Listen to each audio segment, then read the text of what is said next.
ကောင်းကျိုးဆိုးကျိုးကိုဘယ်သူကရွေးချယ်သွားလိမ့်မယ်ကိုလှုပ်တဲ့ကံကနော်ဘယ်သူလှုပ်တဲ့ကံတော့ဟုတ်ပြီကိုလှုပ်တဲ့ကံဟာကိုထံသို့ပြန်လာမယ်ကိုပြုသောကံသည်ကိုထံသို့ပြန်လာမယ်မိမိပြုလုပ်သမျှသောကံတရားတွေဟာကိုအတွက်ပဲသူတစ်ပါးနဲ့မဆိုင်ဘူးနားလည်ပြီနော်သူတစ်ပါးနဲ့ဆိုင်သလားအမေပြုတဲ့ကံဒီအမေအတွက်အဖေပြုတဲ့ကံဒီအဖေအတွက်သားသမီးပြုတဲ့ကံဒီသားသမီးအတွက်ကိုလှုပ်တာကိုကောင်းအောင်လဲကိုစီမံနိုင်တယ်မကောင်းအောင်လဲကိုစီမံနိုင်တယ်ကိုဘဝရဲ့အရှင်သခင်သည်ကိုပါပဲကိုဘဝအရှင်သခင်သည်ကိုပဲဒါကြောင့်ဒါလေးတရားဓမ္မတွေဘဝလေးလှအောင်ကြိုးစားကြလို့ခဏခဏအရှိသူတော်ကောင်းလေးတိုက်တွန်းခဲ့တယ်။ဘာလှအောင်ကြိုးစားခိုင်းလဲ။ဘဝလှအောင်ကြိုးစားကြဘဝလှအောင်ကြိုးစားကြဒီအပုပ်ကောင်ကြီးကိုလှအောင်ကြိုးစားခိုင်းတာမဟုတ်ဘူးနော်။ဘာကိုလှအောင်ကြိုးစားခိုင်းလဲစိတ်ဟုတ်တယ်လား။စိတ်ဒီဟူသောနံတရားလေးကိုလှအောင်ကြိုးစားခိုင်းတယ်။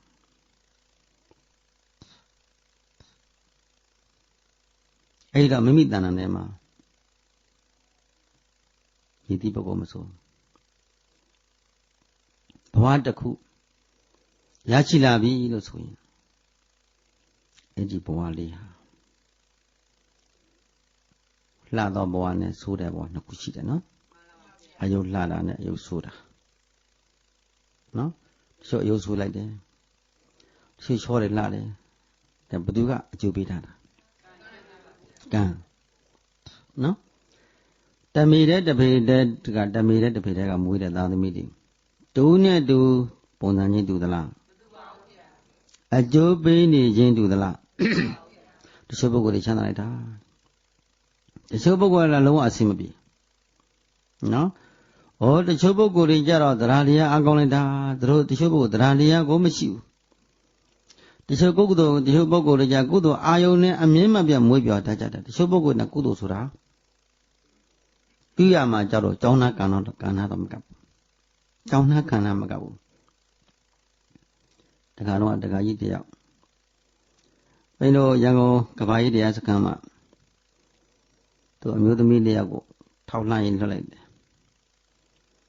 အဲ့ဒီဘုန်းကြီးဘာလုပ်နေလဲဘာတွေပြောတယ်နေသွားထောက်လှမ်းလိုက်ဘာတွေအလှခံနေတယ်လဲသိသွားထောက်လှမ်းလိုက်ငါအလှခံပြီးတော့ကြားတယ်အဲ့ဒါလို့ဘုန်းကြီးကိုဘုန်းကြီးတို့တရားစခန်းရောက်လာတော့သူမိမကဘာမှကုသိုလ်တော်ဒါနပြုသူကုသိုလ်လုပ်ဖို့တဲ့ဘာမှမတိုက်တော့ငါဘာလူညာလို့ဘယ်တော့မပြောဘူးဘာလို့လူပါလို့ဘယ်တော့မှဒီနေ့တည်းမပြောဘူးမေးမှသာလေအရှင်မြတ်ဘာလို့လဲအေးဒါနာကျိုးမှာဘာလေးပါစီစီနေတယ်အဲ့ဒါလိုပဲပြောဖြစ်တယ်အဲ့တော့သူမိမကအဲ့ဒါဒီပြောကြတယ်ပြန်ပြောဘုန်းကြီးကဘာမှမဟုတ်ပါဘူးဒါပေမဲ့ဘုန်းကြီးဘာမှလူဘုဒ္ဓမပြောပင်ညားတော်တယ်လူတွေလူလဲကြတာမနေလားဘူးပုံပြီးလူနေကြတာအဲ့ဒါလို့သူတီးသွားတော့နောက်တော့ကြောင်းရောက်လာတော့ဘုန်းကြီးသာသနာပြုထားတဲ့အဆောက်အဦတွေကြည့်တော့သူဟာအများကြီးပဲရှင်ပြသာသနာပြုထားတာရှင်ပြဘယ်ကများဒီလောက်ဆောက်တွေဆောက်တာဘယ်ကပတ်စံနေရလဲဗျဘယ်ကလူခံထားလဲဗျဘုရားပြောပြပါလေဘုန်းကြီးအလူခံတာမဟုတ်ပါဘူးတရားဓမ္မကြီးလူတန်းထားကြပါတရားဓမ္မကြီးလှူပြီးတော့သူတို့နေဖို့ထိုင်ဖို့အတွက်ဘုန်းကြီးကပံ့ပိုးပေးထားတာပါရောက်ရှိလာရတဲ့ပုဂ္ဂိုလ်ဒီကမ္မထံဘာဝနာအားထုတ်ဖို့အတွက်ဘုန်းကြီးတရားဓမ္မကြီးလူတန်းတဲ့နဝကမ္မတွေပံ့ပိုးပေးထားတာဘုန်းကြီးနဲ့ဘာမှမဆိုင်ပါဘူးတရားဓမ္မကြီးလူတန်းတာဘုန်းကြီးကိုလူတန်းတာမဟုတ်သာသနာလူတန်းတာဘုန်းကြီးကဘာကိုလူတန်းတာဒီကိုယ်တော်လူတို့ဒီကိုယ်တော်ဘာမှယူသွားလို့ရတာမဟုတ်ပဲဟုတ်တယ်လားဒီဘုန်းကြီးများကိုလူလိုက်တဲ့နဝကမ္မပစ္စည်းလေးပါးတို့သည်သာသနာတော်အတွက်ဆံရလေးကိုဘုန်းကြီးတို့ပံ့ပိုးတတ်မှလည်းပဲတရားဓမ္မတွေလည်းကျေးဇူးရှိတာနားလည်ပြီနော်ဘုန်းကြီးတို့ကလည်းအဲ့ဒါလို့ဝိနည်းတော်နဲ့အညီအဆက်စွာပဲသာသနာအတွက်ပရိယပฏิပတ်အတွက်ကိုပံ့ပိုးနိုင်လို့ရှိရင်ဘုန်းကြီးများလည်းသာသနာပြုပုဂ္ဂိုလ်ဖြစ်တယ်နားလည်ပြီနော် အဲ့ဒီတော့မြည်သည့်ပုဂ္ဂိုလ်မဆိုတရားဓမ္မတို့ရဲ့လောကမှာကုသိုလ်တရားဆိုတာဟာတရားတရားမရှိတဲ့ပုဂ္ဂိုလ်ဒီဘဝဉာဏ်ပုဂ္ဂိုလ်တရားတရားနဲ့ပတ်သက်ပြောပြလို့ရှိဘာဖြစ်တတ်တယ်နောက်ဆုတ်တတ်တယ်ဘာဖြစ်တတ်တယ်အာသတ္တတတတ္တကထာဒုက္ကထာဘုရားကအာသတ္တတတရားတရားကိမဲ့သောပုဂ္ဂိုလ်သည်တတ္တကထာတရားတရားနဲ့ပတ်သက်ပဲစကားလုံးကိုပြောသည်ရှိသောဒုက္ကထာနောက်ဆုတ်နေတယ်တဲ့မကောင်းသောစကားလိုပဲသူအတွေးခေါ်ရှိတယ်အာသီလသီလကထာဒုက္ကထာသီလတရားမစောင့်ရှောက်လို့တဲ့ပုဂ္ဂိုလ်ကိုသီလတရားနဲ့ပြောရင်ဘာဖြစ်တယ်ယံသူသဘောဆောင်သွားတာတဲ့ယံသူလိုမြင်သွားချတယ်တဲ့ဒါဆိုရင်အပညာတပညာကထာဒုက္ကထာပညာဉာဏ်နည်းပါသောပုဂ္ဂိုလ်ပညာနဲ့စကားနဲ့ပတ်သက်ပြီးစကားပြောရင်ဘာဖြစ်တယ်မကောင်းသောစကားအဖြစ်ကိုယ့်ကိုအပြစ်တွေမြင်သွားအပြစ်စကားပြောတာဘာမရှိလို့သူတဏ္ဍာမှာပညာဆိုတာလောကီပညာနဲ့လောကုတ္တပညာနှစ်ခုရှိတယ်နော်ဒီနေရာမှာဘုန်းကြီးတို့တရားဓမ္မတွေဗာပညာကောက်ရမယ်လောကုတ္တရာပညာကောက်ရပါတယ်ဘုရားရှင်ဆုံးမတယ်မှာလောကုတ္တရာပညာကောက်မှသာလျှင်ကျေးဇူးကြီးတဲ့လို့လောကီပညာဆိုတာကတဘဝတဏ္ဍစာလို့လောကုတ္တရာပညာကတသံတရားလုံးအတွက်အလို့နားလည်ပြီနော်ဘုရားရှင်ဒီတဘဝတဏ္ဍစာအတွက်ကိုမကြည့်ပါဘူးနော်လူတွေကြိုက်အောင်မြတ်စွာဘုရားမဟုတ်ဘူးလူတွေအကျိုးကိုဟောပါတယ်လူကြိုက်အောင်မဟုတ်ဘူးလူအကျိုးကိုဟောပေးတယ်နားလည်ပြီနော်မြတ်စွာဘုရားရှင်နဲ့ရှေးအရိယာသူတော်ကောင်းကြီးတို့သည်ဘာကိုဟောပါလိလူကြိုက်အောင်မဟုတ်ဘူးလူတွေကြိုက်အောင်မဟုတ်ဘူးလူတွေရဲ့အကျိုးကိုပေးနေဘယ်လိုကျေးဇူးများလိမ့်မယ်တရားဓမ္မများရဲ့စိတ်စဉ်ထဲမှာစိတ်ကလေးထဲမှာဘယ်လိုကုသိုလ်ဓာတ်တွေဖြစ်သွားလိမ့်မလဲစိတ်ထဲမှာချမ်းသာသောကုသိုလ်စိတ်ကလေးတွေအကုသိုလ်ဓာတ်ကလေးတွေပယ်တတ်ပြီးတော့ကုသိုလ်ဓာတ်ကလေးတွေသူတို့အမြဲတမ်းဆောင်တတ်ဖို့အတွက်ဒါဘုရားရှင်ကဘာလို့ပေးတာဟောပေးတာပါအဲ့တော့မြတ်စွာဘုရားရှင်နဲ့ရှင်အရိယာသူတော်ကောင်းကြီးတို့သည်ဘာကိုဟောပါလိလူအကြိုက်ကိုဟောတာလားလူအကျိုးကိုဟောတာလားလူအကြိုက်လိုက်ပြီးမဟောဘူးလူအကျိုးကိုလိုက်ပြီးတော့ဟောပေးပါလေနောက်ဆုံးမှာဘယ်အကျိုးထိလဲလို့မေးလိုက်လို့ရှိရင်မဉ္ဇဉ်ဘုံဉဏ်နိဗ္ဗာန်ကိုထီသောတာပန်စရအရိယာဖြစ်အောင်ထီဟောပေးပါလေတသက်လုံးတသံတရားလုံးဘာတကားပိတ်ဖို့အတွက်တရားဓမ္မတွေဒီနေ့တို့တရားတွေနာပြီးတရားတွေနှလုံးသွင်းဖို့ရောက်ရှိလာကြတဲ့ကိုဆွေတွေမျိုးတွေဆွေမျိုးတွေဆိုတဲ့စကားလုံးဟာဘုရားရှင်ရဲ့အဆုံးအမဘုရားရှင်ကိုမိတို့တော်ဂေါရမီကဗာပြောတယ်လေဆိုတော့မာတာဗုဒ္ဓပိတာပါဇာအရိကာဇာပုရိကိုအယတ္တဗုဒ္ဓအာသနာနေတန်တရိဟံအနိပိတာမြတ်စွာဘုရားယဟန္တာမှာဖြစ်တဲ့မိတို့တော်ဂေါရမီကဘုရားကိုဗာလျှောက်ထားတယ်ဆိုတော့မြတ်စွာဘုရားလောကတာနာတစ်လျှောက်လုံးမှာအမေမတော်ဘူးတဲ့ပုဂ္ဂိုလ်မရှိသလောက်အဖေမတော်ဘူးတဲ့ပုဂ္ဂိုလ်မရှိသလောက်ညီကိုမောင်နှမမတော်ဘူးတဲ့ပုဂ္ဂိုလ်မရှိသလောက်အဖိုးဝါမတော်ဘူးတဲ့ပုဂ္ဂိုလ်မရှိသလောက်ပါဗျာဒီသမျှပုဂ္ဂိုလ်တွေရာအမျိုးတွေပါပဲဗျာဘဝနည်းနည်းလေးဝေးနေသေးလို့ဘဝနည်းနည်းဝေးနေသေးလို့ဒါလေးနည်းနည်းအတိတ်ဝေးနေတာပါယဉ်နေမှုဝေးနေတာပါဘဝနီးတဲ့ပုဂ္ဂိုလ်ဟာဘဝကံနီးတယ်ကံနီးရင်ဘဝနီးတယ်ပေါ့ဟုတ်တယ်လားဘဝနည်းနည်းလောက်ဝေးကွာနေတဲ့ခါမှာနည်းနည်းလေးလောက်သူနဲ့တူဆက်ဆံမှုပြည့်ပြည့်မှုပေါင်းသိမှုအကျိုးဆောင်မှုဝေးနေသေးတယ်သို့တော့ပြန်လဲဆုံစည်းတဲ့အခါကာလမှာဘာလို့ကြတယ်ဝိုင်းပြီးတော့ကောင်းမှုတရားတွေကိုဆောင်ရွက်ကြတယ်နားလည်ပြီနော်ဘုရင်တို့စဉ်းစားကြည့်တယ်ပေါ့လေဆွမ်းသာပြည်တိုင်းမှာဘုရင်တို့ဆွမ်းသာဘက်ကိုအမြဲတမ်းတော်ပြီးကြည့်ဝေယဝိဇ္ဇလုပ်တဲ့ပုဂ္ဂိုလ်တွေကိုသက်တာတခါရွှေချက်ကိုတခါအာရပါရလှုပ်ရှားချလေးတွေဘုရင်သတိထားကြည့်တယ်ဩသာသနာတော်ကြီးအတွက်ကိုသူတို့ဟာသာသနာသိမအေးစေနဲ့ဆိုတယ်လို့ကိုယ့်ရဲ့စီးပွားရေးလုပ်ငန်းလေးတွေကိုနောက်ခိုင်းပြီးတော့ဘာအတွက်ကြိုးစားနေပေးနေကြတယ်ဒီသာသနာတော်ကြီးမှာသီလသမာဓိပညာတရားကိုကျင့်ကြံပွားများအားထုတ်ကြကြတော့သူတော်ကောင်းသည်စိတ်ချမ်းသာဖြင့်တရားတွေအားထုတ်နိုင်ပါစေတော့မပင်မပန်းမဲ့တရားအားထုတ်နိုင်ပါစေတော့ အားလုံးအစဉ်ပြေပြီးတော့ဆရာတော်သံဃာတော်များတဲ့သာနာအကျိုးဆောင်ရွက်နိုင်ပါစေတော့အဲ့ဒီစိတ်ထားလေးတွေနဲ့ကိုယ်စီကိုယ်ကနှလုံးသားမှာပိုက်ပြီးတော့ဘာလို့နေကြဆောင်ရွက်နေကြနော်ဒီနေ့ကဘုန်းကြီးတရားပြန်သွားတော့ဟုတ်တသင်္ခန္ဓာမှာတပီမလေး2ယောက်တန်ရှင်းလုပ်နေကြဘုညာမေးတယ်ဘာလို့နေကြသလဲဟိုမင်းတို့ကုသိုလ်တွေအများယူနေကြတာပေါ့ကုသိုလ်ဒုံကြီးတွေဟေးအဲ့ဒါ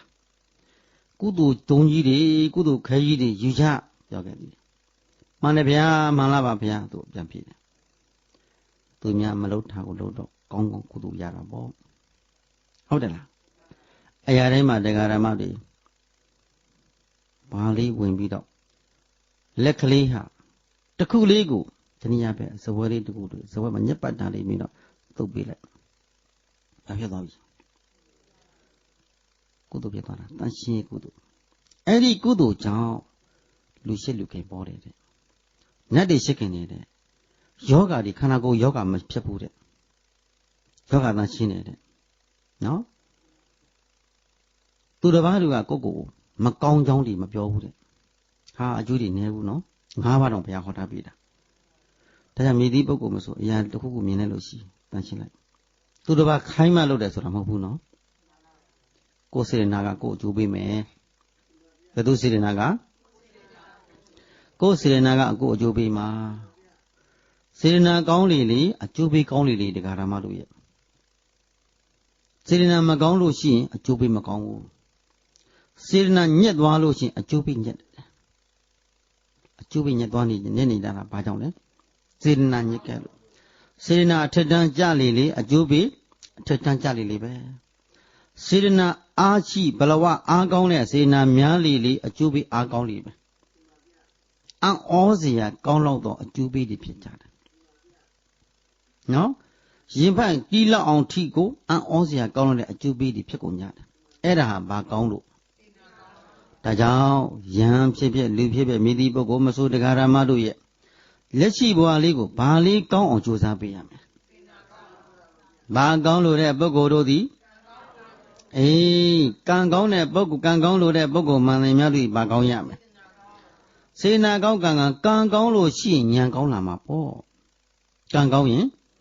ကံဒီအမိကံဒီဘမှာဉာဏ်ဒီမိဉာဏ်ဒီဘလို့ဝိပဿနာဘာဝနာတရားလေးကိုစင်ကြယ်တန့်ရှင်းသောစိတ်ကလေးတွေကြည်လင်တန့်ရှင်းတဲ့စိတ်ကလေးတို့ပဲခန္ဓာအစဉ်ကိုဉာဏ်ရှင်ပြီးကြောင်းကြဆိုင်မယ်ဆိုရင်ဤယုတ်ဤနဲ့ဤခန္ဓာ၅ပါးယုံနာဓမ္မသင်္ခါရတဲ့လင်းမြန်စွာဘာသစ္စာလို့မြင်လာမယ်သူတို့လေးပြောဘာသစ္စာလို့မြင်လာမယ်ခင်ဗျားတို့ပြောတာအာနာပါနာကောင်းတယ်ဘာသစ္စာလို့မြင်ပါလိ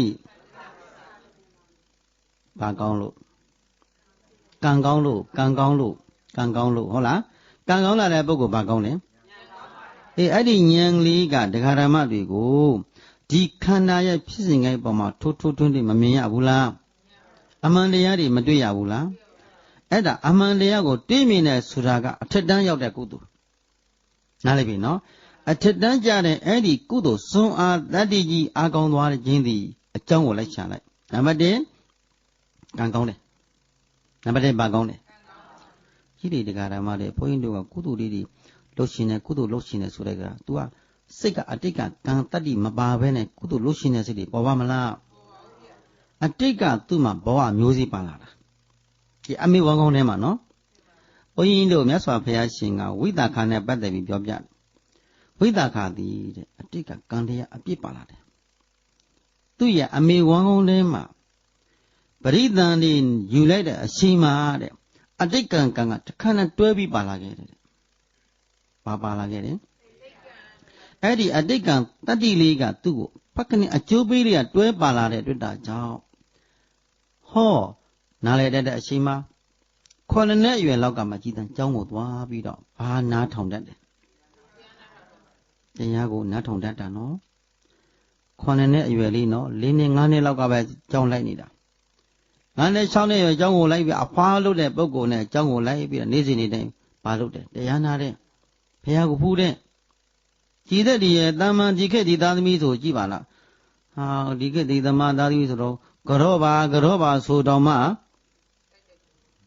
မနေ့ကိုအင်းမြည်တာသူတို့ခံရတာဟုတ်တယ်လား ဥတော်လို့ဆိုတော့ဒီခက်တီဒီကြီးပဲအတင်းကိုလက်နဲ့ပဲအတင်းကင်ပြီးတော့ဘောင်းပေါက်လို့တာစိတ်ကမပတာပါပေါက်စိန်ပေါက်ဟုတ်တယ်လားအဲ့တော့တရားဓမ္မတွေရဲ့ဝိသခါလေးကြည့်သူကဖယားကိုမြင်လိုက်ကြတဲ့ကဘာဖြစ်တယ်အဝေးကြီးကပဲကြော့လက်အုပ်ရှိလာတယ်တဲ့ဖွားပြောစရာမလိုဘူးပတ်ဝန်းကျင်ပုဂ္ဂိုလ်တွေကမြင်တာကိုလူကြီးလူငယ်တွေကိုယ်တည်းကြည့်တဲ့ပုဂ္ဂိုလ်တွေဟာလက်အုပ်ရှိနေကြတယ်ဟောပတ်ဝန်းကျင်မျက်စိလှမ်းကြည့်လိုက်တယ်မျက်စိလေးဝှေးကြည့်လိုက်တဲ့အခါတိုင်းစုဘာလို့တတ်လဲကာယကံကုသိုလ်လက်အုပ်ရှိလိုက်တဲ့ကုသိုလ်ကောင်းမှုသည်ကိုဖြစ်လျက်ဘဝတိုင်းမှာသူတစ်ပါးကလေးစားကြည်ညိုတတ်သောဘဝကိုရောက်ရတတ်တယ်အငါတော်များကိုလမ်းမှာတွေ့တဲ့အခါသွားလာလက်အုပ်ရှိလိုက်တဲ့ကာယကံကုသိုလ်သည်ဘယ်သွားဘယ်လာသူတစ်ပါးကကိုယ့်ကိုလေးစားမှုခံရတတ်တယ်ကားစီးရင်ကားမှာနေရာရတယ်တဲ့နားလည်ပြီနော်ဘဝတဏ္ဍမှာကျင်လည်ရသည်ရှိတော့နေရာကောင်းရတယ်တဲ့ဘာယတတ္တိကာယကံတတ္တိနော်လက်အုပ်ရှိပြီးကာယကံကုသိုလ်တရားဓမ္မတွေဘုရားရှင်ကအလွန်ကြီးမားစွာဟောထားပေးတာအဲ့ဒါနဲ့ဗာမို့တဲ့ပီလုံးကလေးတကောင်ရှိခဲ့တယ်ဘုရားရှင်လက်ထက်ကပီလုံးကလေးတကောင်ဟာခြံတိုင်းလေးမှာတက်နေစာလုံးနေတာတဲ့အဲ့ဒါနဲ့ဘုရားရှင်ကိုလည်းမြင်လိုက်ရောသူတဏ္ဍတိရစ္ဆာန်ကိုတရားဓမ္မတိရစ္ဆာန်ပဲညားတော်လဲအတုမရှိတဲ့ပုဂ္ဂိုလ်ကြီးကဝိင္ကနေဝါကနေရောင်ကြည်တော်တွေကွန်မြူပြီးတော့ကြွလာလေတော့ဟာဘဲကအတောင်လေးချင်းဆင်းပြီးတော့အတောင်လေးဖြန်းပြီးတော့ဖယားရှင်ရှေးပမိုးမှာလာပြီးဝတ်ပြီးတော့ဘာလုပ်တယ်ဥခိုက်တယ်အဲ့ဒီဝါမှာသူဟာပြန်ပြီးအဲ့ဒီပေါ်ထဲမှာပန်လေးစားလုံးကြံလိုက်တယ်သင်းစောတကောင်ကြိုက်တတ်ပြီးတခါစားလိုက်တယ်ကသူအဲ့ဒီကံနဲ့သေးတဲ့ကနတ်ပညာသားသွားဖြစ်တာဘာဖြစ်တယ်ဩဒါဆိုရင်တိရစ္ဆာန်ဘဝကတိရစ္ဆာန်ခန္ဓာကိုယ်ကြီးဒီနတ်ခန္ဓာဖြစ်သွားတာမဟုတ်ဘူးနော်တိရစ္ဆာန်ဘဝတုန်းကဘုရားရှင်ပေါ်မှာကြည်ညိုတတ်တဲ့စိတ်ကလေးအဲ့ဒီဘုရားရဲ့လို့သစ္စာလေးပါးသိတော်မူတဲ့ဘုရားရဲ့လို့တော့မသိဘူးသူကထူးခြားသောပုဂ္ဂိုလ်ကြီးပါလားလို့စိတ်ထဲမှာဝတ်ပြီးတော့ယူသေးမှုပြုခဲ့တဲ့ကံတတ္တိဘာတတ္တိလဲအဲ့ဒီကံတတ္တိကဘယ်ကိုအကျိုးပေးလိုက်တယ်နတ်တော်သူဂတိဘဝကိုအကျိုးပေးလိုက်တာတရားဓမ္မတွေဒါကြောင့်မို့လို့ဒီကံနဲ့အကျိုးပေးကိုများသောအားဖြင့်ဘုန်းကြီးတို့ဗုဒ္ဓဘာသာများအဓိကသိပြီးနားလည်ဖို့လိုရတယ်ကံရဲ့အကျိုးပေးရဲ့ပြန်ပြောပါဦးကံဆိုတာဟာကံဆိုတာပါလေစေတနာစေတနာဟံဘိက္ခဝေကမ္မံဝဒာမိဘုရားရှင်ကစေတနာကိုဘာလို့ခေါ်ပါလိကံဘုန်းကြီးတို့အလုပ်တစ်ခုလုပ်တော့မယ်တွန်းပေးလိုက်တယ်အာယုံလေးတစ်ခုကိုလှူတော့မယ်လှူရင်တန်းရင်နဲ့စိတ်လေးရာနှလုံးသားတွေကပေါ်လာခဲ့တာနော်စိတ်ထဲကဘာလေးလှူခြင်းနဲ့ဒီတမှာဆွန်လေးအာယုံဆွန်နေဆွန်ဖြစ်ပဲလိုအပ်ထားလေးဒီရောက်ကြည့်လိုက်ရပုဂ္ဂိုလ်လေးစိတ်ချင်းချမ်းသာသာပဲတရားလေးကိုအားထုတ်နိုင်ရောတရားတွေနာယူနိုင်ရန်အတွက်ဆိုပြီးတော့စေတနာဘလာဝလေးအကောင်ပဲစိတ်ထဲမှာတလောရပေါ်လာပြီးတော့မလုပ်ပေးလိုက်မယ်ဘာလေးတို့ကစီစဉ်ပေးလိုက်မယ်လှူဒန်းပေးလိုက်မယ်စသည်အဲ့ဒီစိတ်ကလေးတွေကဘယ်ကပေါ်လာတာဒီဟာတ္တယဝတ္ထုယုတ်ကိုမှီပြီးဖြစ်တဲ့မနောဝိညာဉ်စိတ်ထဲကပေါ်လာတာနော်အလိုလိုပေါ်လာခြင်းမဟုတ်ဘူးပဝန်းကျင်ပုဂ္ဂိုလ်မြင်ရလို့တချို့ပုဂ္ဂိုလ်တွေလာတယ်ရိတ်တာကြောင်းလည်းရောက်လာတယ်လူငယ်တွေပေါ့အလေးလေးကြည့်လေးလာကြည့်တယ်လေးလာကြည့်နေဝေးဝေးရလမ်းကြောပထမတော့ခက်တီတီပဲတိုင်းတော့တော်တော်လေးဟိုးကြည့်တယ်တိုင်းဆိုလက်ကိုရှိသွားတာလက်ကိုရှိပြီးတော့စိတ်ထဲမှာဥချဖြစ်တယ်ဥချပြီးတော့ရှင်းရှင်းမဲ့ဘာလို့လုပ်ရမလဲကိုယ်တငယ်အပေါင်းအသင်းတွေရှိတဲ့နေရာသွားပြီးတော့ဆောင်ရွက်သွားချတယ်ကဲဘာကိုမြင်ရလို့သူတော်ကောင်းတွေတကယ်ကိုမလုံနိုင်တာလေးကိုသူတို့လုံနိုင်ကြတယ်နားလည်ပြီနော်ကိုဒီလိုမလုံနိုင်သေးဘူးသူတို့အားထုတ်နိုင်တယ်တိတ်ဆိတ်လိုက်တာငြိမ်သက်လိုက်တာဟာငြိမ်နေတာပဲအဝေးကလည်းဘာဖြစ်သွားကြတယ်ကြည်ညိုတတ်တဲ့စိတ်သူ့ရဲ့ပင်ကိုတန်တေတက်ကလေးကပါလာခဲ့တယ်သို့တော့ဘဒုမာကြဝင်းသည်နေရောင်နဲ့မထိတဲ့ခါမှာငုံပြီးတော့နေရပါတယ်ဘဒုမာကြဘူးသည်နေရောင်လဲထိလိုက်ရောဘာဖြစ်တယ် ပွင့်ပြီးတော့လာတယ်မဟုတ်လား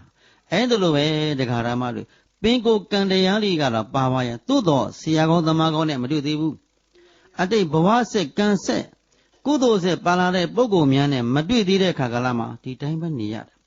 ဘဝအနန္တရကကုသိုလ်ဆက်ပါတဲ့ပုဂ္ဂိုလ်နဲ့တွေ့လိုက်ရောဒိုင်းဆိုရင်တဖွာဖွာပေါ်ပေါက်လာပြီးတော့ဘာဖြစ်လဲငါဆောင်ရွက်မယ်အလုတ်လုပ်ပေးမယ်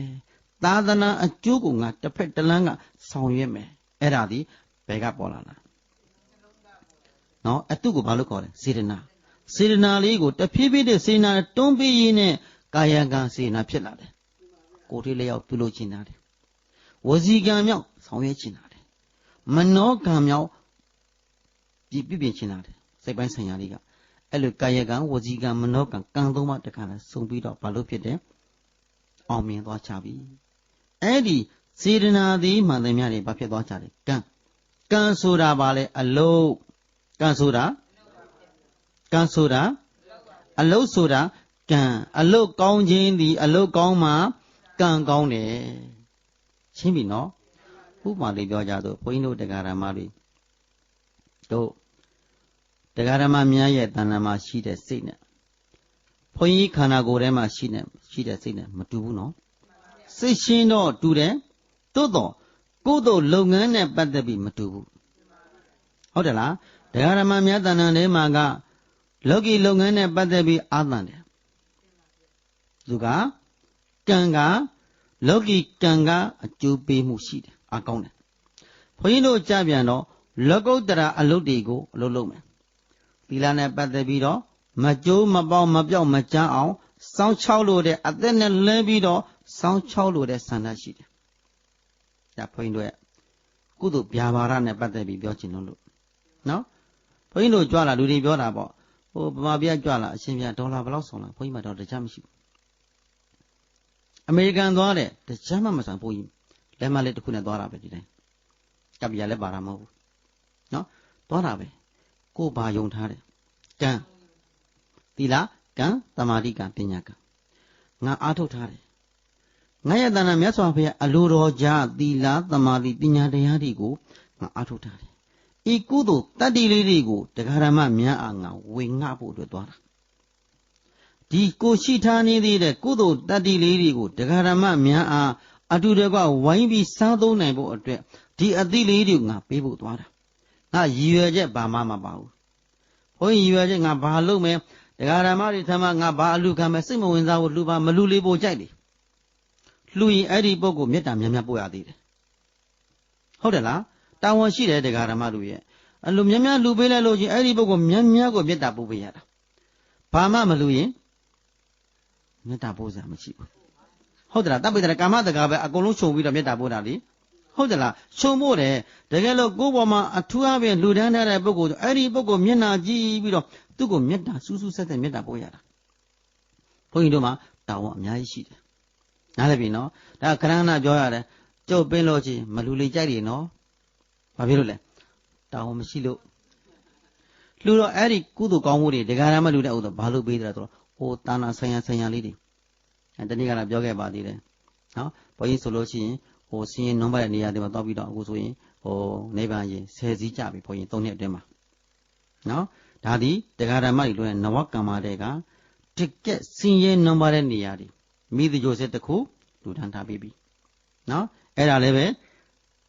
ဘတုတဲ့ဒကာရမတွေလူထမ်းထားအပ်တော့ပစ္စည်းဥစ္စာနဝကမ္မတဲ့ကထုတ်ပြီးလူထမ်းခဲ့တာရိတ်တာကမ္မထမ်းကျောင်းဆောင်တွေရန်ကုန်မှာလူကုန်ခဲ့တဲ့ကတကြံတုံးကဆို1000ကျော်နေလို့ရပါတော့1100ကျော်နေလို့ရသွားအောင်ဒါဒီဒကာရမတွေလူထမ်းထားတော့ပန့်ပို့ထားတော့ပစ္စည်းဥစ္စာတွေအားလုံးကဲကွာလက်ညှိုးထိုးပြီးတော့အဆက်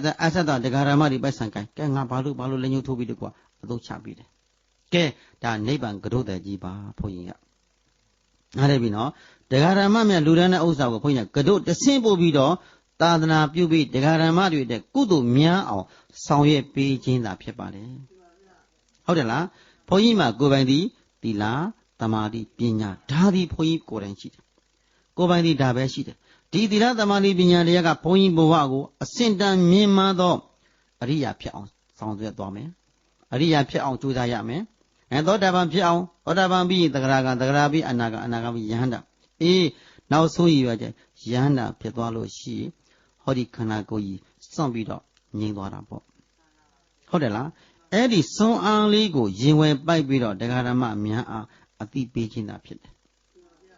နားလည်ပြီနော်ဟုတ်ပြီဒါဆိုလို့ရှိရင်ကိုယ်လုံးတော်ကံသည်ကိုယ်ထံသို့ပြန်ရောက်မယ်ပြန်ပြောပါဘာကံနဲ့ဘာကံလို့ဘာကံနဲ့ဘာကံကုသိုလ်အကုသိုလ်ဒီကုသိုလ်လုပ်ငန်းဒီပေါ်မှာစိတ်ဝင်တစားတကယ်အားထုတ်နေတဲ့ပုဂ္ဂိုလ်တဏ္ဍာမှာကုသိုလ်တတ္တိတိတော့ဗျာပါရတ္တရလှုံ့ဆော်အမြဲတမ်းပေးနေတယ်အမြဲတမ်းနှိုးဆော်ပေးနေတယ်ညကြရင်ဘဝင်စိတ်ကြတဲ့အချိန်လောက်ပဲအိပ်ပျော်သွားတယ်နိုးလာတဲ့အချိန်မှာကုသိုလ်ဗျာပါရဆွမ်းတဲ့အလိုလိုခန္ဓာကိုကြည်ပြီးတော့ဖြစ်နေတယ်ခန္ဓာဖြစ်စဉ်လေးကိုအကဲခတ်ပြီးထင်းရှားနေတယ်ပြီးတော့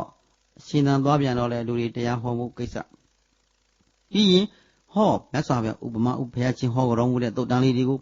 စာကိုသွားပြီးတော့လေ့လာကြည့်ရပြန်တယ်ဘုန်းကြီးတို့ကဘာကြောင့်လဲဆိုရည်တရားဆိုရမ်းဟောလို့မဖြစ်ဘူးဟုတ်တယ်လားအဲ့ဒါတော့မရမ်းတုံမှန်တော့ဟောလို့မဖြစ်ဘူးဘုရားရှင်ကိုကဲ့ရဲ့တာရောက်တယ်ယုတ်တိမရှိပါဘဲနဲ့ဘုရားရှင်ရဲ့အဆုံးအမကိုကိုယ့်ဟာကိုအတ္တနောမတိညာနဲ့သွားပြီး6ဟောလို့ရှိရင်ဘုရားကိုဆက်ဆွဲတာရောက်တယ်ဘုရားကိုပြတ်မှားတဲ့ပုဂ္ဂိုလ်ပဲဒီပုဂ္ဂိုလ်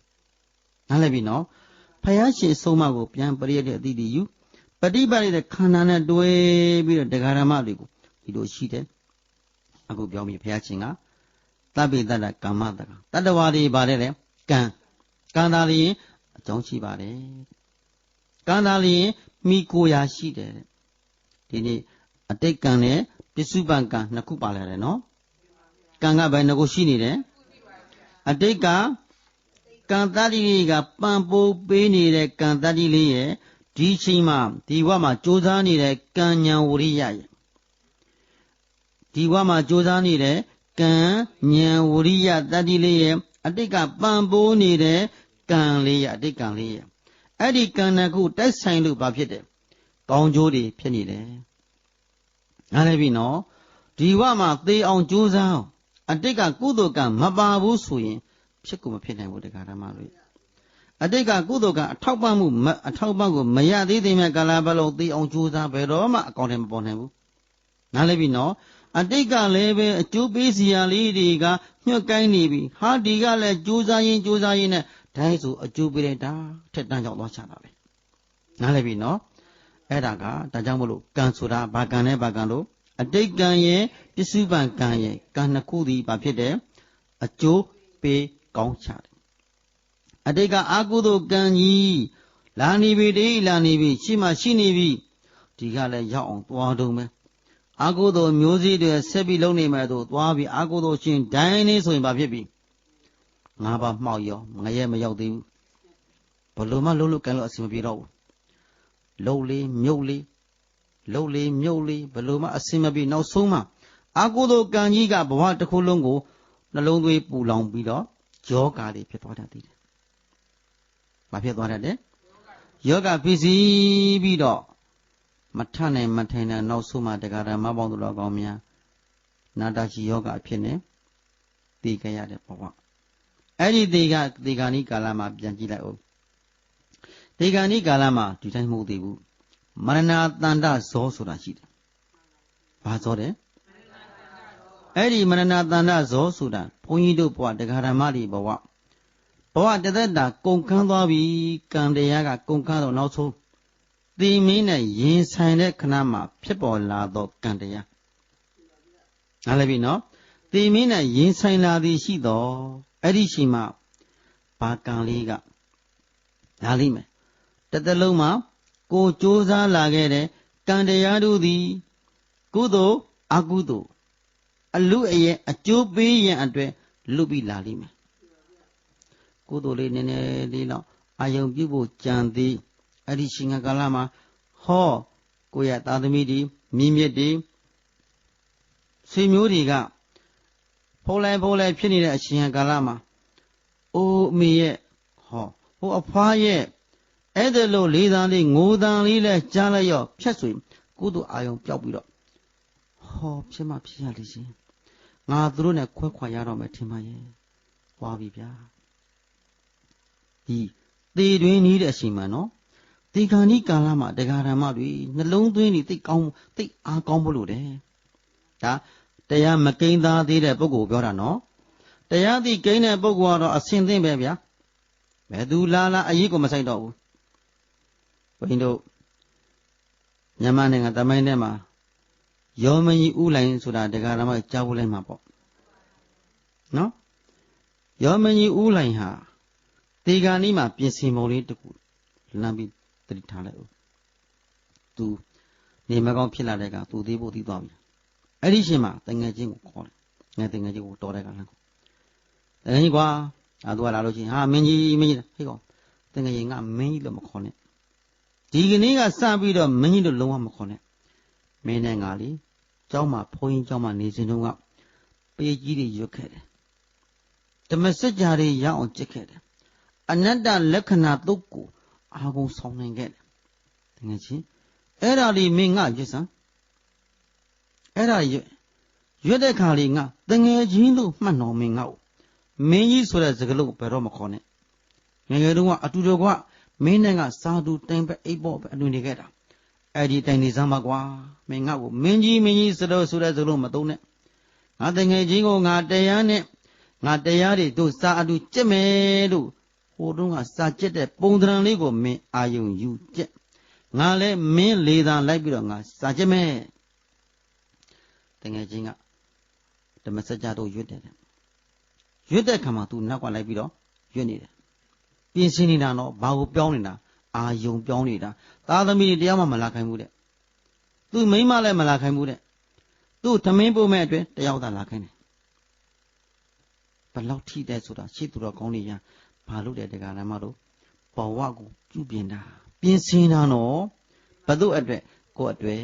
တသက်လုံးမှာငါမင်းတို့အတွက်လုပ်ခဲ့ပြီးငါကိုယ်ပိုင်အတွက်လုပ်မဲ့ဘယ်သူမှမလာနဲ့မိသားစုကတော့ဘယ်စိတ်ကောင်းမှတော့တရားနာမတို့ရဲ့သူများစိတ်ကောင်းတာမကောင်းတာအဓိကမဟုတ်ဘယ်သူအတွက်ကိုကောင်းမှကိုကောင်းထွေထွေဟုတ်တယ်လားကိုချင်းတရားမမချပွေကိုအားထုတ်မှကိုရမှာလေကိုကောင်းမှကိုကောင်းထွေထွေကိုမခွဲကိုပဲရကြမလေးဒီကပြောခဲ့တယ်ဘင်းတို့မှာစီစာတော်သင်မိခဲ့တဲ့စကားလုံးလေးကိုယ်တိုင်ကျင့်မှကိုယ်တိုင်ရမယ်တဲ့ကိုမကျင့်ရင်မရဘူးဟုတ်တယ်လားအဲ့တော့ယောမယီဥလိုက်ဟာသူဟာသူ့ကိုယ်သူအဲ့ဒါလိုပြုပြင်ရင်ပြုရင်အနတ္တလက္ခဏာရောက်သွားပြီရူပံဘိကဝေအနတ္တဝေဒနံဘိကဝေအနတ္တသင်္ညံဘိကဝေအနတ္တစသည်အပြင်ရူပံဘိကဝေနိစ္စဒုက္ခအနတ္တဝေဒနံဘိကဝေနိစ္စဒုက္ခအနတ္တသင်္ညံဘိကဝေနိစ္စဒုက္ခအနတ္တဝိညာဏံဘိကဝေနိစ္စဒုက္ခလက္ခဏာအဲ့ဒါလိုအနိစ္စရုပ်ကိုလည်းအနိစ္စဒုက္ခအနတ္တထင်အောင်ဝေဒနာကိုလည်းအနိစ္စဒုက္ခအနတ္တထင်အောင်သင်္ညာကိုလည်းအနိစ္စဒုက္ခအနတ္တထင်အောင်သင်္ခါရကိုလည်းအနိစ္စဒုက္ခအနတ္တထင်အောင်ဝိညာဉ်ကိုလည်းအနိစ္စဒုက္ခအနတ္တလက္ခဏာရင်သုံးပါးထင်အောင်နောက်ဆုံးမှာနာမရူပံဘိကဝေအနတ္တယုံနာနေအနတ္တအနတ္တအနတ္တမင်းတကယ်ကြီးအဲ့ဒါစစ်စုกว่าဆိုရင်အဲ့ဒီမှာဥဒီအသက်တွေမကန်လောက်သူခံစားလာမင်းတကယ်ကြီးစစ်တာဆိုกว่าအဲ့ဒီအာယုံလိုက်ရင်နဲ့မှိုင်းနဲ့ဖတ်ဆိုချုပ်သွားကြတာကဲဘာဖြစ်သွားကြတာကောင်းတော့သိချင်းပေါ့ဘယ်လိုသိချင်းတော့ဘသူကိုဘသူပြင်တာကိုပြင်တာနော်ကိုဘဝကိုပြင်ရတယ်တရားဓမ္မတို့ရဲ့ပြောခဲ့ပြီးပြီအဲ့ဒီမနနာသာနာဇောရောက်တဲ့အခါမှာအခုလိုတကယ်လို့ကုသိုလ်စိတ်မရှိပါပဲနဲ့သာသမီတွေကလာပြီးတော့ငိုလိုက်မယ်ဆိုရင်ဘာဖြစ်သွားလိမ့်မယ်တော့ကဖြစ်သွားမယ်ငါသာသမီတွေငါခွဲရတော့မယ်လို့ဆိုလိုက်ကြတော့ရင်မောသွားပြီနှလုံးသွေးပြတ်သွားပြီနှလုံးကုန်မြန်သွားပြီလေးချူမြန်သွားပြီလေဒေါမနတာစိတ်ရောက်တဲ့အချိန်မှာကြည်ရင်ပထမတော့ကုသိုလ်အာယုံပြုတဲ့ခါမှာငြင်းတယ်လို့ပဲဟောသားသမီးအတန်နဲ့ဖက်ခနဲ့ကြားလိုက်ရောဘာဖြစ်သွားပြီဩငါခွဲရတော့မယ်တိုင်းဆိုရင်ဒုက္ခဝေဒနာပစ္စယဒေါမနတာဝေဒနာဖြစ်သွားပြီနော်အဲ့ဒီဒေါမနတာဝေဒနာသည်တပြောင်းပြန်ကြည့်လိုက်ဘယ်သူကြောင့်တဏှာဝေဒနာပစ္စယတဏှာပစ္စယဝေဒနာပြောင်းပြန်ကတ်လိုက်နားလည်ပြီနော် ဝေဒနာပစ္စယတဏှာပစ္စယခန္ဓာတဏှာဆိုခင်းတဲ့ငါသားငါသမီးတွေအစသည်အပြင်တွေ့တာနေတဲ့အဲ့ဒီစိတ်ကလေးကဖက်ကနေနှလုံးသွေးထဲမှာဝင်လိုက်ရောကန်းလိုက်ရောတဏှာကဘာဖြစ်သွားလဲဖြစ်မှဖြစ်ရလေခြင်းအဲ့ဒီတဏှာဆိုတဲ့ဒေါမနတဝေဒနာကသောကဖြစ်သွားချတယ်ဘာဖြစ်သွားချတယ်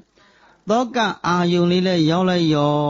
ကြည်တင်လာပါတယ်ဆိုတဲ့နှလုံးသွေးအင်ကဒိုင်းဆိုနှလုံးသွေးหนีရဲသွားချနီရဲကလည်းသောကနိဗ္ဗာန်ဖြစ်မှဖြစ်ရခြင်းဆိုရင်ဟောဆန်စည်းရကဲ့သို့အသားဆေးရကဲ့သို့ဖြစ်သွားချတယ်နှလုံးသွေးဟာလေအသားကိုဆေးထားပြီးတကယ်သို့အနီရောင်အဖြူရောင်တို့ပဲရောရှက်သောအယောင်ပြောင်းသွားပြီးတော့အဲ့ဒီကနှလုံးကုန်မြန်သွားပြီနှလုံးကုန်မြန်သွားပြီနှလုံးကုန်မြန်လိုက်တာလေချူမြန်တဲ့ရင်မောသွားပြီရင်မောဦးနောက်အောက်လို့ဦးနောက်ကအကောင်းနေမလုတော့ပါမကောင်းတာတွေဖြစ်မှဖြစ်ရလေခြင်းဆိုပြီးတော့သောကပရိဒီဝဒုက္ခဒေါမနတမှိုင်းချသွားပြီမျောသွားပြီအဲ့ဒီချိန်မှာဘုန်းကြီးတို့တရားဓမ္မတွေကြည်လိုက်ဒေါမနတဆိုတဲ့ဒေါသကာမဘဝပစ္စည်းကပ်ပြီးတော့ငရဲတခါတည်းငရဲပြူတီပို့သွားတတ်တယ်ဆွဲလန်းတဲ့အာယုံများနေမယ်ဆိုရင်လောဘခင်တဲ့လောဘကာမဘဝပစ္စည်းပြိတ္တာဇာတိဘသူကအကျိုးပေးသွားတာကံလေးနော်ဘာကံလဲအကုသိုလ်ကံမင်းရဲ့တဲ့ကံလေးမို့လားအဲ့ဒီအကုသိုလ်ကံလေးကတည်တွင်းနားမှာကပ်ပြီးအကျိုးပေးသွားတာနော်အရှင်ဘုရားတပည့်တော်ကြိုတင်ပြီးတော့ဒါနကုသိုလ်ကောင်းဖို့လုပ်ထားတာကုသိုလ်အာစိဏကံရှိနေတာပဲဖေရတတလို့မှခဏခဏဒါနတွေလုပ်တယ်သီလတွေစောင့်တည်တယ်ပရိတွေပါတယ်စိတ်တဲ့ကုသိုလ်ကောင်းမှုတွေရှိတယ်ဗျာဝိပဿနာတရားလေးလည်းမတောက်တစ်ခေါက်ထိုင်ဘူးတယ်ဗျာမတောက်တစ်ခေါက်ကိုတကယ်မဟုတ်သေးဘူးဟုတ်တယ်လားမတောက်တစ်ခေါက်ဆိုတာထိုင်လိုက်နည်းနည်းလောက်ပူလာလိုက်ဝေဒနာဖောက်ပြန်ဟိုဘက်ကိုလှုပ်လိုက်အဲ့ဒါမတောက်တစ်ခေါက်ပြောတာဟာနည်းနည်းလေးဝေဒနာလေးပေါ်လာဟိုဘက်ကိုရွှေ့လိုက်ပြောင်းလိုက်အဲ့ဒါနဲ့ဟိုတရားမဲ့ဝိပဿနာဉာဏ်မဖြစ်တော့ပါဘဲနဲ့နာတာနဲ့အချိန်ကုန်သွားတာတက္ကမကြီးတယောက်ဘာလာလျှောက်လဲဆိုအရှင်ဘုရားတရားနာတာတရားလားဖေဟာဟောသူကနာလုံးတာကိုမခံနိုင်တော့သူကအရှင်ဘုရားနာတာတရားခေါ်လားဖေဟာနာတာတရားမို့ဖောက်ပြန်တာရုပ်ပဲကြံသေးတယ်ရုပ်ကြီးဖောက်ပြန်ခြင်းအဲ့ဒီနာခြင်းကြိုက်ခဲမှုသဘောဤမမြဲခြင်းလက္ခဏာတစ်ခုချင်းတစ်ဖြတ်ဖြစ်ခြင်းလက္ခဏာကိုမြင်အောင်ကြည့်မှတရားအသိဖြစ်တာလောဘငြိမ်းတဲ့ဓာတ်ဒေါသတွေငြိမ်းတဲ့ဓာတ်မောဟတွေငြိမ်းတဲ့ဓာတ်အဲ့ဒီကုသိုလ်ဓာတ်ကလေးအလောဘအဒေါသအမောဟဓာတ်ကလေးခန္ဓာကိုဖြစ်ခြင်းမှာတွဲလို့ကန့်ညိနေတဲ့တတ္တိမှသာလျင်အဲ့ဒါကုသိုလ်ခေါ်တယ်အမလီဘုရားရဲ့တရားကြီးရဲ့ကိုဝိညာဉ်တော့မခံနိုင်တော့ဘူးဖြစ်ကိုဘယ်မြင်မှာတော့ဘယ်အဲ့ဒါမျိုးဆိုတော့တပည့်တော်မရတော့မရတော့ဒီမှာစိတ်အားမငယ်ပါနဲ့ကြိုးစားပေါ့တိလာမှာပေါ့အမလီတပည့်တော်ကနာတာလေဩဒုက္ခဆိုအဲ့ဒါတရားလို့ထင်တာပါဇက်ကအော်လို့မပြီးဘူးပါဇက်ကအပေါ်တာအိမ်ကဒီမှာကြီးမြည်တင်မတက်ဘူးလားဒုက္ခအိုးတက်လိုက်တာမှပြောစရာမရှိဗျာတပည့်တော်ထက်တောင်တက်စားတတ်သေးတယ်သူက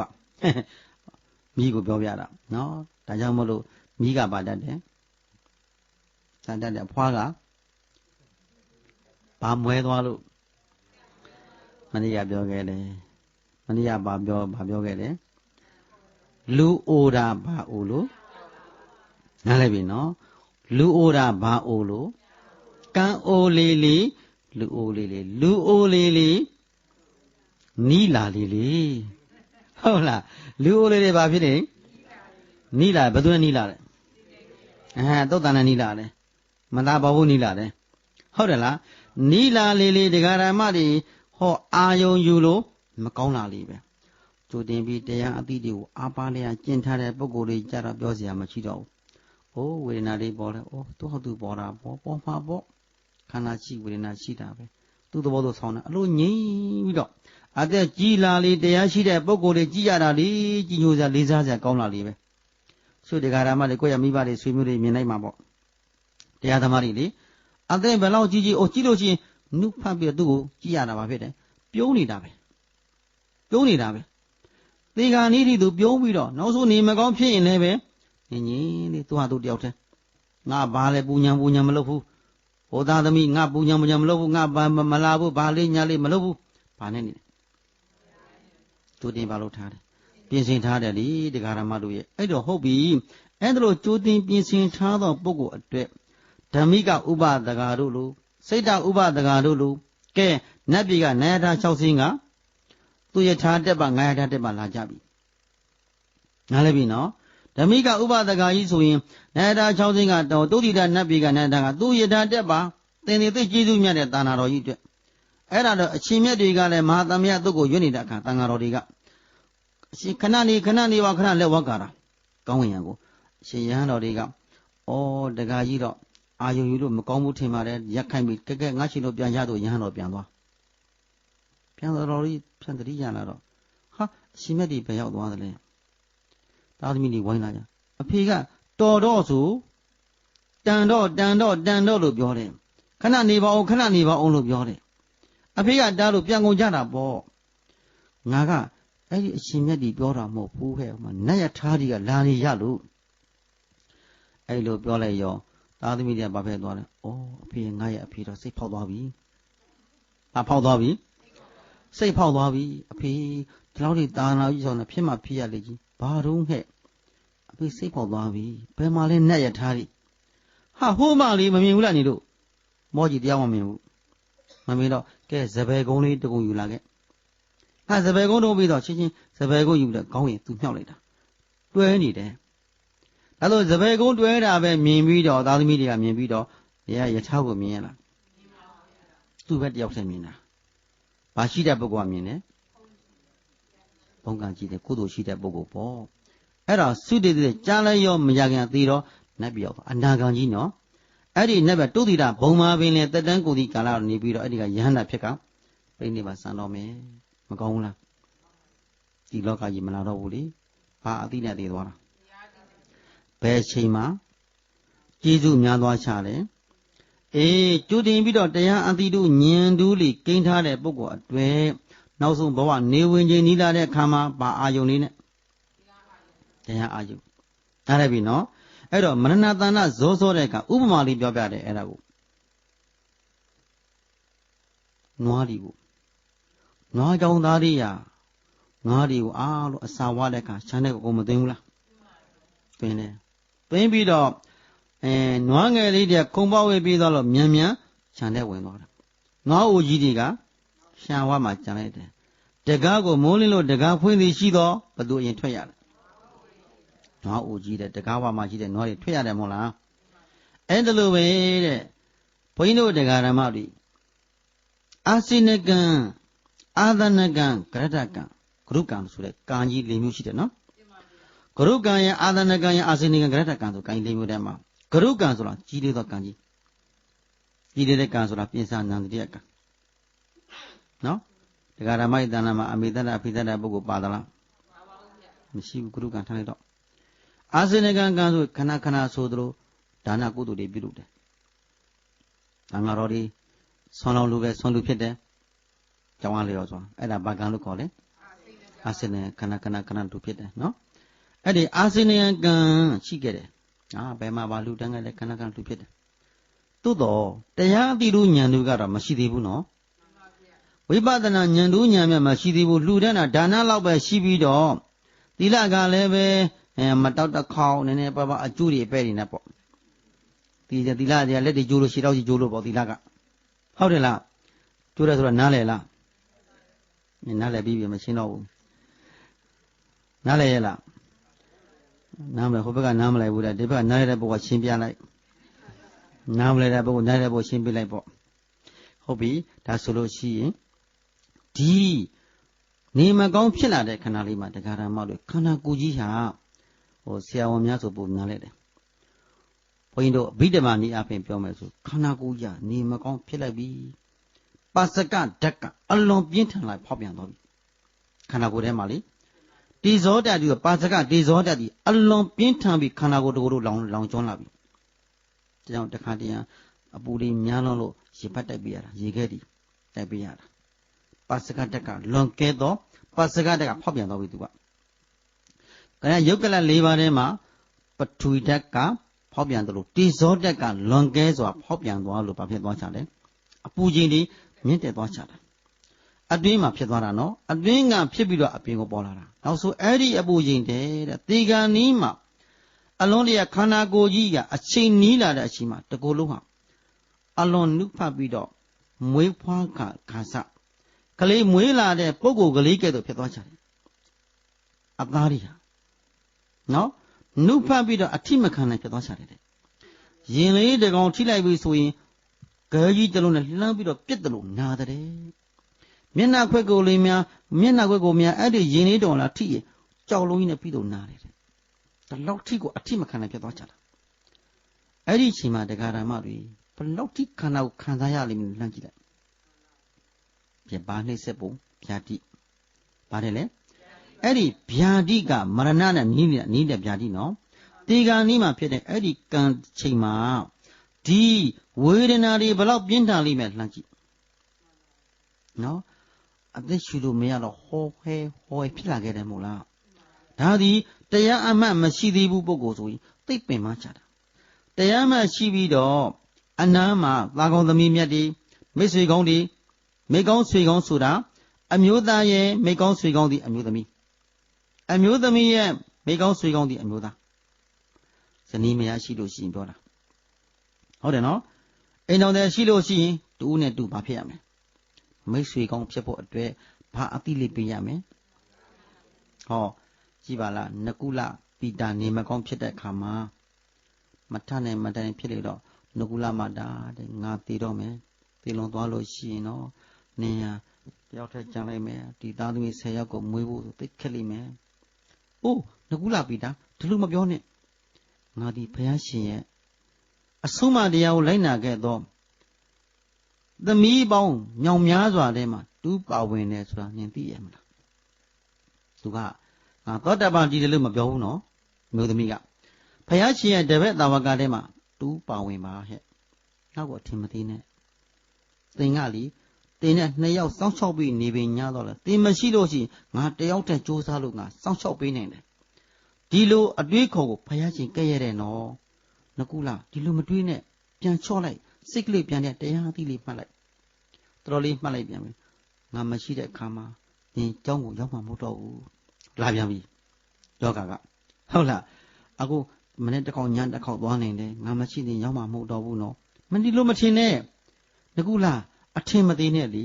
အခုတစ်ခေါက်တန်နှစ်ခေါက်ရောက်လို့ရှိရင်အဲ့ဒီရင်ငါ3ခေါက်ရောက်အောင်ငါစူးစမ်းလို့ရတယ်အထင်မသေးပါနဲ့ဒါဘုရားရှင်ရဲ့အရိယာတွေကဲ့ရဲ့တဲ့အတွေးခေါ်အဲ့ဒီအတွေးခေါ်မတွေးခေါ်ပါနဲ့နင်အရွယ်ရှိသေးတယ်နော်တကယ်လို့ငါတင်သွားလို့ရှိရင်နောက်ထပ်တစ်ယောက်ယူအောင်မယ်ဟာဒုက္ခအဲ့ဒါလေးကလည်းတရားဓမ္မသိတဲ့အတိုင်းပေါ့တရားကြီးတွေကလည်းတရားမကြီးတွေပေါ်မှာတရားမကြီးတွေကလည်းဓာကြီးတွေပေါ်မှာဖြစ်တယ်အရွယ်ရှိရင်စိတ်မချတဲ့သဘောပေါ့ဟုတ်တယ်လားအဲ့တော့ဒီစိတ်ကိုဘုရားသူဘာပြောလဲနကုလမာတာကအမောင်နကုလာတဲ့ဒီလိုအတွေးကောစိတ်ပိုင်းဆိုင်ရာကိုဘုရားစာရည်သောအရိယာသူတော်ကောင်းတွေကဲ့ရဲ့ချုံချတဲ့အသည့်လေးတွေကိုမတွေးပါနဲ့ငါသည်သင်ကဒီလိုအတွေးခေါ်ရောက်လေငါသည်ဘယ်တော့မှဒီလိုအာယုန်တွေမရှိတော့ဘူးဘုရားရှင်ဆုံးမတရားတွေကိုငါအပြတ်အများကြီးအားထုတ်ပြီးတော့ယဟန္တာဖြောင်းတင်ငါလွတ်ပြသွားမှာဟဲ့ဒီလိုအထင်မသိပါနဲ့ဟာတရားစကားပြောရင်နဲ့နောက်ဆုံးမှဘာပြောတယ်လဲနကုလာငါစကားကိုသင်ယုံပါငါသည်သင်ပေါ်မှာအကောင်းကျိုးကောင်းဆုံးဆိုတဲ့စွမ်းအားကိုကြောင်းကျိုးတွေစစ်ဆက်မှုတရားတွေပြောခဲ့တယ်ကောင်းကျိုးလိုလားပြီးတော့ပြောခဲ့တဲ့စကားတွေမှန်ပါပြီဤသစ္စာမှန်ကန်ပါကအမောင်နကုလာသင်ယောဂဝေဒနာပျောက်ကင်းပါစေဟောသစ္စာပြီးတော့ရေမက်လေအသားလေးလက်ကင်ဘွားလေးနဲ့3-8လောက်တားလိုက်တာထဲဆိုထားထိုင်တယ်ဘာစွမ်းအားဩသစ္စာတရားဆိုတာအဲ့ဒီတော့မှနကုလပိတိုင်းသဘောတွေကြားဩမဖြစ်ဘူးဘုရားထံသွားရောတစ္ဆာဘုရားကဘာပြောလဲနကုလမတာနကုလပိတာတဲ့သိကံကောင်းတယ်သိကံကောင်းတာတင့်တို့တင်သည်အမေနဲ့တူသောမယားကိုတင်ရရှိထားတာဘာနဲ့တူတယ်မယားအေးမယား9မျိုးရှိတယ်နော်ဘယ်နှမျိုးရှိတယ်ဒီတစ်ခုပဲပြောမှန်းပြောတော့ပြောလို့ရှိရင်မိုးချိုးနဲ့တကောင်တိုင်သွားမှာဟုတ်လားအဲ့တော့အမေနဲ့တူတဲ့မယားကိုသင်ရရှိထားရတဲ့ကျေးဇူးတွေများသွားပြီသင်ကံကောင်းချတာဘုရားကအဲ့ဒီမှာ မယားကောင်းရင်နိဗ္ဗာန်ဝင်လို့ဟောပြလိုက်တယ်ဘာတက်ကိန်းသွားချတယ်အရိယာသူတော်ကောင်းတက်ကလေးရရှိသွားကြတယ်ဘာကောင်းလဲမယားကောင်းလို့သူမက်ဖို့နိဗ္ဗာန်သောတာပန်တည်ခဲ့တယ်မို့လားဟောပိဿဝက်ကဇနီးမောင်နှံတို့ကြက်ပြန်တော့ပုံလေးမကြီးကဘုရားကိုနောက်ခိုင်းပြီးအမျိုးမျိုးပြည့်ရပြုတယ်ပုံသားကြီးတဲ့မြင်လိုက်ရောဟာဘုရားချင်းပြင့်ပြီးတော့အိမ်မော်တဲ့ကြွပုံလေးမနေမိုက်လိုက်တာတော့ဘုရားရှင်ကိုကြည်သံအမျိုးစုံတင်ပြုပြင်နေတာကိုအမိုက်မဆိုပြီးတော့သူပြီးလာတရားနာကြရောမြတ်စွာဘုရားကိုဆွမ်းနေကတရားနာတော့နှစ်ယောက်စလုံးတပြိုင်တည်းအနာဂံတည်သွားကြတယ်တထိုင်တည်းမှာသောတာပန်တော်မဟုတ်သေးဘူးချော့စိတ်နဲ့ပြေးလို့မရဘူးဘယ်ဆင်းရောက်တော့တာသောတာပန်ဆိုတာအနာဂံသုံးဖို့ရသွားတာဗျာမောင်နှမအရင်လို့ဖြစ်သွားကြတယ်အိမ်ထဲမှာကောင်းလိုက်ကြတယ်မကောင်းဘူးလားဘာရှိသွားပြီအတိတွေဟုတ်ပြီအဲ့ဒါလို့ကံတရားတွေကဒကာဓမ္မလူရဲ့တကယ်ရထားတဲ့ပုံကိုယ်တွေကအထူးပြောကြမလို့တော့ဘူးနော်ဒါဆိုရင်အာဇနေကံကုသိုလ်ကောင်းမှုသည်တေကံဤခဏလေးမှာအကျိုးပေးဖို့ဝေတတ်တယ်ဘာဖြစ်လို့လဲခဏပြောခဲ့ပြီးပြီလေနှလုံးမသားပေါက်ဘေးပဝန်းကျင်ကကိုယ့်ပေါ်မှာအာရိပ်အောင်အာယုန်နဲ့ဒေါ်လာတိုက်တဲ့ခဏမှာနှလုံးမသားရာများတွေးလိုက်ပြီဆိုရင်တိုင်းဆိုရင်ပထမအာယုန်ယူနေတာငါလှူဒန်းခဲ့တာအာယုန်ယူနေတာနှလုံးမသားအတန်းနဲ့ကြားလိုက်ရောတိုင်းဆိုပါဖြစ်သွားပြီနှလုံးမသားဖြစ်ပြီးတော့အာစေနကံနေရာမှာအာသနကံဇောဖြစ်လာတယ်အာသနကံဆိုတာခြံဝမှာနွားအိတ်ကိုနွားကိုတကားဖွင့်တိုင်းကနေထွက်ခွင့်ရသွားတယ်လို့အာသနကံဇောကနှလုံးမသားစိတ်ကတိုင်းဆိုပဲကိုပို့လိုက်တယ်ဒေါသနဲ့တည်ရင်ငရဲတော့လောဘနဲ့တည်နားလိုက်ပြီနော်မောဟနဲ့တည်တရိစ္ဆာန်အတူတကယ်ဘယ်ရှိမှအကျိုးပေးသွားကြဒါကြောင့်ဘာလိုအပ်တယ်မိကောင်းဆွေကောင်းလိုအပ်တယ်ဒါဘာမဖြစ်သေးတဲ့ပုဂ္ဂိုလ်တွေတရားအတိတုဉာဏ်တို့ကိုမဉဏ်ပူဉဏ်တမက်တဖို့မရသေးတဲ့ပုဂ္ဂိုလ်တွေကတော့သူနဲ့တို့စိတ်တွေကိုယ်တို့ဘာလို့ထားရမလဲကျင့်ထားရမယ်ဟားလိုက်ပြီနော်အကျိုးများအောင်ပေါ့နော်ဒါဆိုရင်တရားဓမ္မတွေကအားလုံးဆုံးလိုက်ကံတရားတို့သည်မိမိတို့ရဲ့ပြုလုပ်တဲ့ကံတရားတို့သည်နောက်ဆုံးမှာကိုယ်တိုင်ပြုတဲ့ကံတရားနောက်ဆုံးမှာဘာဖြစ်သွားမလဲဆံရတို့အကျိုးပေးသွားကြတာနားလည်ပြီနော်အကုသိုလ်ကံတတ္တိမကောင်းသောနေရာကိုအကျိုးပေးခွင့်ရသွားသလိုလမ်းကတလမ်းနားလည်ပြီနော်ကုသိုလ်ကံစွန့်အားလေးကသုဂရိဘကိုအကျိုးပေးသွားကြတဲ့လမ်းတလမ်းဒါဘယ်ရှိမှလူသွားတယ်လဲမင်းရင်ဒီကနေ့မှာအချိန်လူပြီးတော့ကံနာသူထွက်မယ်ငါထွက်မယ်ပေါ့တိုးဝေးပြီးနေတဲ့ခါမှာနှလုံးမသားစိတ်ဒိုင်းနဲ့ဝင်ပြီးဆိုသွားပြီးတော့တရားဓမ္မတွေပြောစရာလားကြောက်စရာလားဒါကြောင့်အနေတက်လို့နဲ့မပြီးသေးဘူးနော်ဘာတက်ဖို့လို့လဲအတိတက်ဖို့ကိုယ့်ရဲ့စိတ်စဉ်ထဲမှာဘာတတ္တိတွေမွေးထားရမယ်ဓမ္မတတ္တိကုသိုလ်တတ္တိများများမွေးမြူနိုင်ကြပါစေမနေ့ပင်ကြမှာဆင်ဟောမယ်ဗျာအချိန်မရှိတော့တနာပြီးတော့ဟုတ်လားအိမိနာပုညကာမိနာဗုဒ္ဓမြတ်စွာစေနေရာတို့ဤဟောပေါ်ညွန်ပြတော်မူသောတရားတော်မြတ်တို့ကိုနာယူမှတ်သားသောကုသိုလ်စေနာတရားစွမ်းအားတို့ကြောင့်ဒီလိုမှာကံတရားရှိခင်စေကောင်းဝိညာဉ်ကုန်သောသင်္ဃာရမဘောသူတော်ကောင်းတို့သည်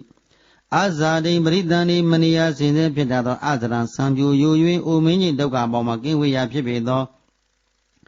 အဗျာတိယောဂဝိနာတို့မှာလောကင်းရာဖြစ်ပေသောအမရဏံသေခြင်းဒုက္ခပေါင်းတို့မှာကင်းဝေးရာဖြစ်ပေသောတိဝံဒုက္ခကတိချုံရင်ယမမြတ်နိဗ္ဗာန်သို့ပါဖို့နိဒံတိဖျားတပည့်တော်များမျက်မှောက်ပြုရပါလိုကုန်သောရဲ့လို့ညီညာညာဆုတောင်းကြကုန်ရသည်တောင်းသည်ဆိုအတိုင်ပြည့်စုံနိုင်ကြပါစေကုန်သတည်းကဲကုသိုလ်ဆွမ်းအားလေးကိုရင်ဝယ်ပိုက်ပြီးတလောကလုံးကိုမေတ္တာဖြန့်ဝေကြရအောင်ထေရမှာယာတရဝါရှမ်းသာကိုစိတ်ရဲကြပါစေအန္တရာယ်ကင်းဘေးတွေရှင်လည်းငင်းချမ်းသာကြပါစေအောက်အယမမြတ်တရဝါရှမ်းသာကိုစိတ်မြဲကြပါစေအန္တရာယ်ကင်းဘေးတွေရှင်လည်းငင်းချမ်းသာကြပါစေတရားဟောအနန္တစကြာဝဠာမြတ်တရဝါရှမ်းသာကိုယ်စိတ်မြဲကြပါစေအန္တရာယ်ကင်းဘ ဘေးတွေရှင်းလက်ငင်းချမ်းသာကြပါစေတရားဟောတရားနာအတရဝချမ်းသာကိုယ်စိတ်မြဲကြပါစေအန္တရာယ်ကင်းဘေးတွေရှင်းလက်ငင်းချမ်းသာကြပါစေကိုယ်စိတ်နှဖျားဘေးရန်ကွာကျမ်းမာကြပါစေကိုယ်စိတ်နှဖျားဘေးရန်ကွာချမ်းသာကြပါစေမေတ္တာနှလုံးကိုယ်စီသုံးရှင်ပြုံးကြပါစေမေတ္တာရန်သူဒေါသမှုအပုကင်းပါစေ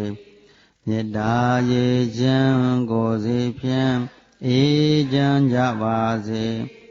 ခန္တီနှလုံးကိုယ်စီသုံးရှင်ပြုံးကြပါစေဒုမေတ္တာစွမ်းဘဝလွန်အေးချမ်းကြပါစေဒုမေတ္တာစွမ်းဘဝလွန်ငြိမ်းချမ်းကြပါစေဤသို့ပြုရမြတ်ဘုံညာကြောင့်အမတခေမံဤနိဗ္ဗာန်ကိုဧကံထုတ်လျှောက်ရောက်စေသောယနေ့ယခုအာထုတ္တမြမြတ်ဘာကကိုမိဘဆရာမျိုးသားဟာနှင့်ကိုမဆောင်ချက်ကိုဆောင်နကအင်းစား၍ရှိသမျှအလုံးစုံဘုံ30ဖြစ်ဖြစ်သမျှရှိသမျှဝိနေယတို့ရကြပါစေဘင်္ဂဝေသည်မြတ်တွေသာဓုခေါ်စဉ်သောကုသိုလ်အမြတ်ယူတော်မူကြပါကုန်လောအရိယာသူတော်ကောင်းတို့ပုဒ္ဒအပ်သောမေတ္တာနှင့်